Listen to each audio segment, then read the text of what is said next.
जय श्री राम, जय बागेश्वर धाम। बागेश्वर धाम सरकार पूज्य सरकार के सिर धाम पर वैसे तो आए दिन लोग इतनी ज्यादा तादाद बढ़ गई है कि लाखों में नहीं करोड़ों में भक्त पहुंच रहे हैं पूज्य सरकार के सिद्ध धाम पर। ऐसी अलौकिक दिव्य शक्तियां, ऐसे अलौकिक दिव्य चमत्कार वह मानो पल भर में क्या कर दें, दिव्य चमत्कार से कोई को नहीं पता है। तो ऐसे ही आशीष और पूनम दोनों यह दिल्ली के रहने वाले हैं। तो पूनम और वह आशीष की भाभी है और वह लगभग 3 से 4 साल उसकी शादी को हो चुके हैं। उसको वह कोई भी संतान प्राप्ति नहीं हो रही थी। तो जिसके चलते बागेश्वर धाम पूज्य सरकार के सिद्ध धाम पर एक बार आशीष मतलब पूनम का देवर आ चुका था और उसने वहां के दिव्य चमत्कार देख लिए थे। अब वह पूनम को और वह आशीष जब पूनम को बताता है कि एक ऐसे बाबा है जहां पर वह बागेश्वर धाम है और वह धाम पर एक बार आप पहुंच जाएं तो निश्चित ही आपके कोई भी मनोरथ हो, कोई भी मनोकामना हो आपकी,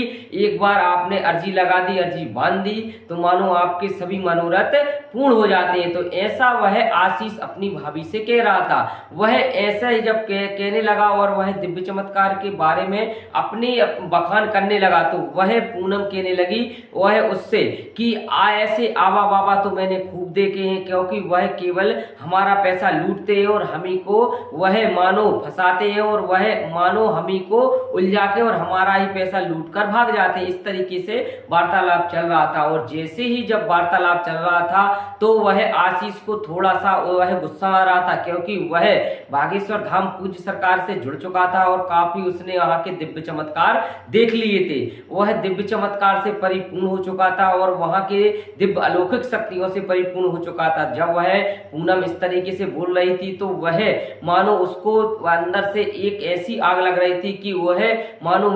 उसका एक बार जाना मतलब वह धाम से जुड़ चुका है। धाम पर एक बार जाने के बाद वह अपनापन हो जाता है, अपना ही वह लगने लगता है धाम। तो जैसे ही वह पूनम वह धाम की बुराई करने लगी तो वह काफी क्रोधित हो गया और क्रोधित होकर बोलने लगा कि इसलिए आपको 4 साल हो गए शादी को, आज तक कोई आपको संतान नहीं हुई है। बस इतना कहने के बाद पूनम को वही गुस्सा आ गया और पूनम जोर जोर से रोने लगी और पूनम अपने पति से कहती है कि वह आपका भाई इस तरीके से मुझसे बोल रहा है कि वह इसीलिए आपको 4 साल हो गए, 4 साल से आपको मानो कोई संतान की प्राप्ति नहीं हुई है। अब आता है मेन ट्विस्ट, क्योंकि कहानी काफी आपको इंटरेस्टेड लगेगी। यार यहाँ कहानी आपको अच्छी लगे तो इस कहानी को आप जरूर शेयर करें, बिल्कुल सत्य घटना पर आधारित है और वह आपको जन जन तक जरूर पहुंचाए, क्योंकि जो धाम की बुराई करते हैं या फिर धाम के लेकर निगेटिविटी फैलाते हैं उनके लिए सबसे ज्यादा यह कड़ा तमाचा है। तो जैसे ही पूनम इस तरीके से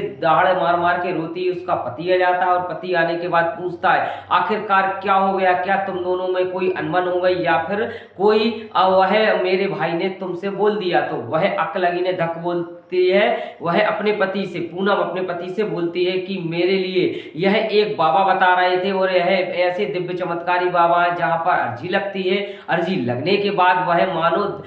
कोई भी आपका मनोरथ हो, कोई भी आपकी मनोकामना हो, कोई भी आपका प्रश्न हो, चंद सेकंडों में आपका मानो सभी मनोरथ पूर्ण हो जाते हैं। तो इस तरीके से वह मानो आपका भाई बता रहा था, पूनम बोल रही अपने पति से कि आपका भाई आशीष बता रहा था मेरे लिए इस तरीके से बोल रहा था। और जब मैंने वह उनसे कहा कि ऐसे आवा बाबा मैंने खूब देखे हैं, ऐसे दिव्य चमत्कार खूब देखे हैं जो केवल हमारा पैसा लूटते हैं, हमको छलते हैं और हमारे वह मानो जो भी हम पर धन दान दहेज रहता है वो हमारा पूरा हड़प लेते हैं, इस तरीके से मैंने कहा। तो वह काफी क्रोधित हो गया आशीष और आशीष ने क्रोधित होकर वह कह दिया कि यदि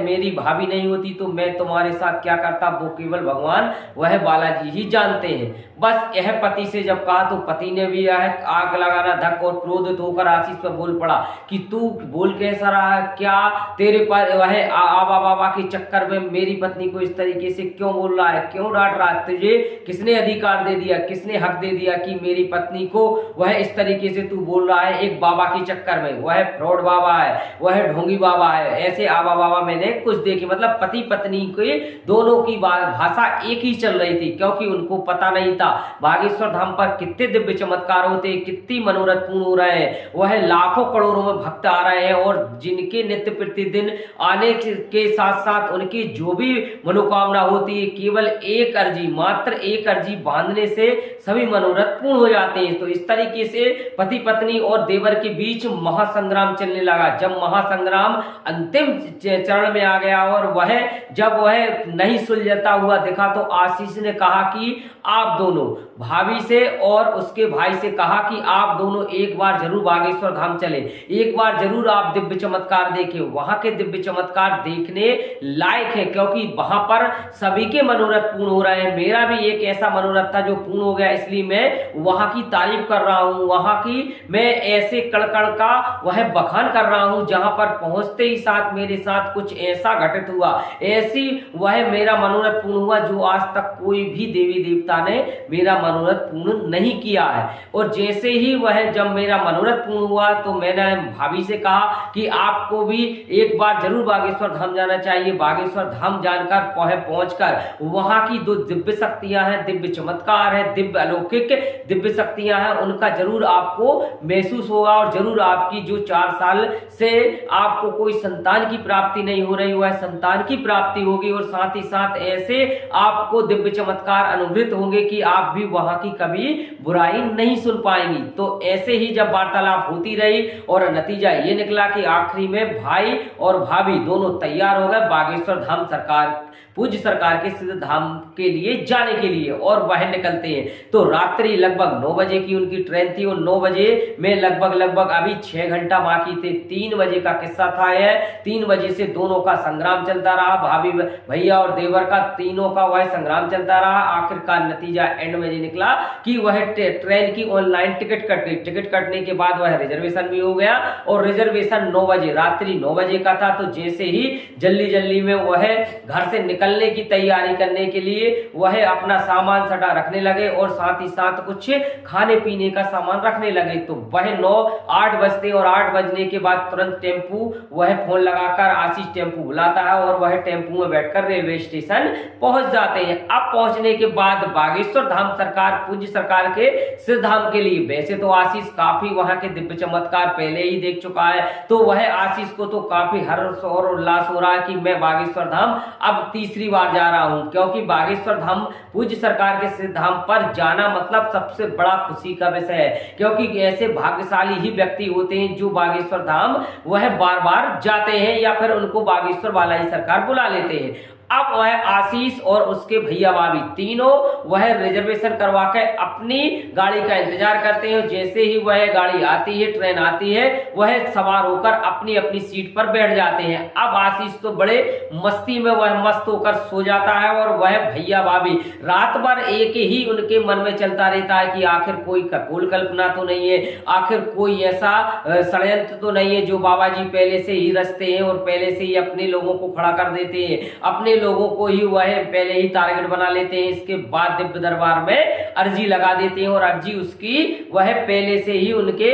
माइंड में फिटिंग रहती है और वह उसी व्यक्ति का नाम बोल देते हैं। इस तरीके से गुत्थी वह रात भर लगभग 9 बजे से ट्रेन में बैठे और सुबह के 6 बजे तक दोनों पति पत्नी के बीच अंदर चलती रही। ऐसी गुत्थी के देखते हैं आखिर दिव्य चमत्कार होते भी हैं या फिर नहीं होते या फिर कोई ढोंग होता है। क्योंकि आशीष तो वैसे ही परिपूर्ण था और आशीष को पता था, तो आशीष तो अपनी मस्ती में सो गया और कब उसको पता नहीं चला कि सुबह के 5 बज गए। और 5 बजने पर वह जब वहां पर चिल्लाते हैं बागेश्वर धाम सरकार के वह जो भी वो भक्त है वह अपनी अपनी सीट खाली कर दे, बागेश्वर धाम लगभग 2 किलोमीटर दूर रह गया है। तो बस ट्रेन से उतरते हैं और उतरने के साथ वह वहां पर टेम्पू लेते हैं और टेम्पू लेने के बाद बागेश्वर धाम जैसे ही वह पहुंचते हैं, अब देखिए दिव्य चमत्कार कैसे मन के वह भ्रम उनके दूर होते हैं दोनों के पति पत्नी की। क्योंकि दोनों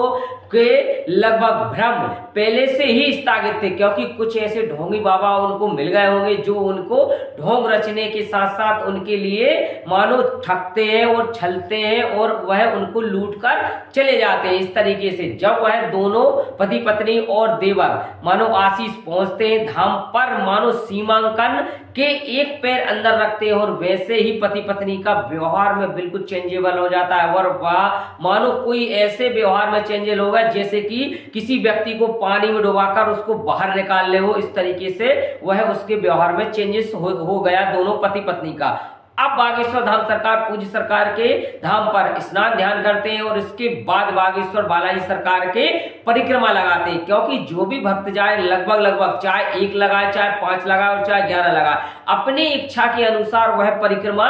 जरूर लगाए, क्योंकि परिक्रमा लगाने पर वह सीताराम और जय सिया राम से लगाएगा तो निश्चित ही उसके मनोरथ बिल्कुल पूर्ण होंगे और बिल्कुल भी बागेश्वर बालाजी सरकार उसकी जरूर मनोरथ पूर्ण करेंगे और जरूर उसकी सर्वप्रथम अर्जी लगेगी। अब वह आशीष और उसके भैया भाभी दोनों तीनों मानो परिक्रमा मार्ग पर जाते हैं और परिक्रमा प्रारंभ कर देते हैं। जब परिक्रमा प्रारंभ कर देते हैं और प्रारंभ करने के बाद लगभग संकल्प लेते हैं कि मैं परिक्रमा 5 लगाऊंगा। अब दोनों पति पत्नी और आशीष को पता है कि वह 5 लगाओ, चाहे 2 लगाओ, चाहे 1 लगाओ, सच्चे मन से लगाओ, मतलब मनोरथ पूर्ण हो गए। अब वह जब लगाते हैं और वह मानो परिक्रमा में सिया राम जय जय राम का गुणगान करते हैं और वह तीनों अपनी श्रद्धा पूर्वक लगाते हैं और लगाने के साथ जब आखिरी परिक्रमा रहती, 4 परिक्रमा लगाने के बाद आखिरी परिक्रमा रहती है तो एक बूढ़े दादा मिलते हैं। वह बूढ़े दादा लगभग उनकी आयु 80 और 90 के बीच में होगी और बूढ़े दादा मिलते हैं और वह उसका पूरा माइंड पढ़ लेते हैं, क्योंकि वो साक्षात सन्यासी बाबा ही वह दिव्य दर्शन उसको दे गए, क्योंकि उसके मनोरथ मन में एक ऐसी शंका थी कि आखिर ढोंग तो नहीं होता, पाखंड तो नहीं होता। तो इस तरीके से आशीष के भैया भाभी और वह तीनों वह बाबा को देखते हैं और उनको प्रणाम करते हैं और इसके बाद जब बाबा जी उनको बताते हैं कि तुम्हारा मनोरथ एक है, जो वह अपने मन में आपने विचार बना के रखा है कि यह मेरा संकल्प है, यदि ये संकल्प पूरा हो जाएगा तो मैं इस तरीके से यहाँ पर भंडारा करवाऊंगी और मैं करूंगा। इस तरीके से उसके भैया भाभी का मनोरथ रहता है और बस इतने बस कहकर वह अंतर ध्यान हो जाते हैं। अब आता है दिव्य दरबार में। सबसे ज्यादा दिव्य दरबार में जिसकी अर्जी लगती है, मानो उसको साक्षात्कार बागेश्वर बालाजी सरकार ही उसको आदेश देते हैं और उसके बाद उसकी अर्जी लग जाती है। तो उसका वह आशीष और आशीष के भैया भाभी दोनों दिव्य दरबार में जाते हैं। दिव्य दरबार में पहुंचने के बाद वह दिव्य दरबार में बैठ जाते हैं चुपचाप, बगैर नाम सहित, बगैर नाम वह किसी को बताए हुए बैठ जाते हैं। और जैसे ही बागेश्वर पूज्य सरकार बागेश्वर बाबा पहुंचते हैं दिव्य दरबार में, क्रम चलता है अर्जियों का एक एक करके, वह नाम सहित उनके पिताजी के नाम सहित वह बुलाते हैं। तो जैसे ही लगभग 4 अर्जी लग जाती है और 5वीं अर्जी जब वह आशीष के भैया भाभी की लगती है और उसके बाद क्या होता है यह तो केवल वह आशीष के भैया भाभी जान सकते हैं, क्योंकि जब दिव्य दरबार में उसका नाम सहित उसके पिताजी का नाम सहित जब बुलाते हैं तो वह हाहाकार मच जाता है और वह वहीं से लेकर दिव्य दरबार तक लगभग 200 मीटर तक सरे भर के 2 ही पत्नी पत्नी जाते हैं और वह पूज्य सरकार को काफी विनती करते हैं, क्योंकि इन्होंने उनका अपमान किया था और कहा था ऐसे बहुत से बाबा देखे हैं, ऐसे ढोंगी बाबा देखे हैं। तो जब वह पूज्य सरकार के मानो दंडवत प्रणाम करते हैं, इसके बाद वह पर्चा पहले ही पूज्य सरकार लिख लेते हैं। जब पर्चा बताते हैं तो आशीष के भैया भाभी वह मुंह में उंगली दबा के रह जाते हैं, आश्चर्य हो जाते हैं कि आखिरकार ऐसा दिव्य चमत्कार, ऐसी वह दिव्य शक्तियां क्या इस कलयुग की धरा पर होती हैं या फिर कलयुग की धरा पर वह इतनी दिव्य शक्तियां हुए और किसी को प्रदान है। जब वह पूरा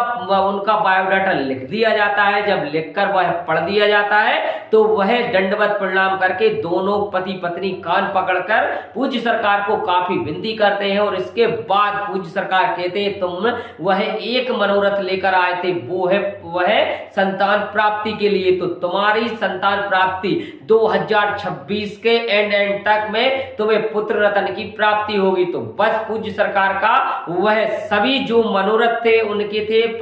आशीष के भैया भाभी के बस यही मनोरथ थे। और जैसे ही पूज्य सरकार ने उनको आशीर्वाद प्रदान किया, पर्चा दिया, और इसके बाद पूज्य सरकार के सिद्ध धाम पर काफी खुशी हुए और लगभग झूम झूम कर नाचने लगे और कहने लगे कि मैं आज के बाद कभी भी पूज्य सरकार के सिद्ध धाम की बुराई नहीं सुनूंगा, और ना ही किसी को यदि सुनाएगा तो उसको खरी खोटी जरूर सुनाऊंगा। तो आशीष ने जब मुस्कुराते हुए कहा कि देखो भैया, देखो भाभी, आपको मैंने कहा था कि आप कभी भी धाम पर एक बार जाएंगी तो निश्चित ही वहां की बुराई कभी नहीं सुन पाएंगी। तो आपको यह कौन सी वह घटना अच्छी लगी हो और कौन सी आपको यह कहानी अच्छी लगी हो, बिल्कुल सत्यता कहानी है। तो वीडियो को आप जरूर शेयर करें और मेरे चैनल को प्लीज सब्सक्राइब करें। इसी के साथ सभी को जय श्री राम, जय बागेश्वर।